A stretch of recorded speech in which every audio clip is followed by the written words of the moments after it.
घर जाने की जल्दी में हम कई बार भूल जाते हैं कि कुछ लोगों के तो घर भी नहीं। 94.3 माय एफएम से मैं हूं आरजे कार्तिक। एक बार की बात है, एक बहुत ही अमीर इंसान अपने ऑफिस से निकला और महंगी कार से ड्राइव करते हुए थोड़ा सा आगे बढ़ा ही था कि उसने देखा कि गाड़ियों के बीच में से एक बच्चा दौड़ता हुआ निकल रहा है। उस बच्चे को देख ही रहा था, इसी बीच में एक ईंट आकर के जोर से उसकी कार पर पड़ती है। उसे समझ में नहीं आता है कि ये छोटा सा बच्चा दौड़ते हुए मेरी गाड़ी पर ईंट क्यों फेंक रहा है।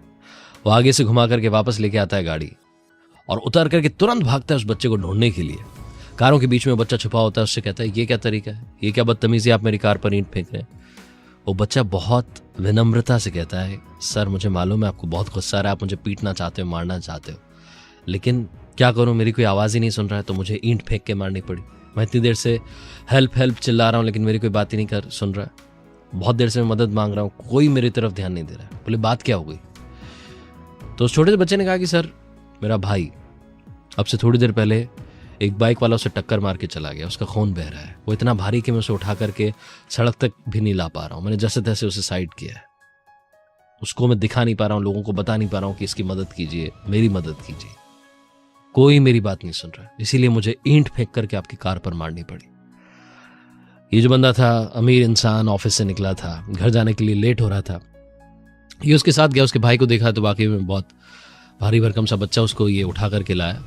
दोनों लोगों ने थोड़ी मदद की और कार में उसको बैठाया। खून के धब्बे इसकी कार में निशान निशान हो गया, लेकिन कोई बात नहीं, उसे हॉस्पिटल लेकर के गया। हॉस्पिटल में इमरजेंसी वार्ड में एडमिट करवाया। जब डॉक्टर ने कहा कि हाँ अब ये बच्चा खतरे से बाहर है, तो ये भाई साहब जो ऑफिस से निकले थे अपने घर के लिए वापस हॉस्पिटल से निकले। अब की बार स्पीड बहुत स्लो थी और समझ नहीं पा रहे थे कि हुआ क्या है मेरे साथ। घर पहुंचे, गाड़ी पार्क की, उस डेंट की तरफ नजर गई तो देखा कि डेंट तो बहुत नोटिस में आ रहा था, बहुत बड़ा डेंट हुआ था क्योंकि ईंट पड़ी थी।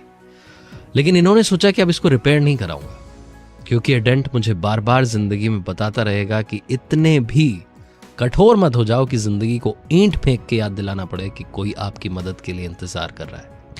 जिंदगी आपसे कम्युनिकेट करना चाहती है, आपके कानों में विस्पर करती है, लेकिन हम कई बार नोटिस नहीं करते, फिर जिंदगी में वो ईंटें आने लगती हैं।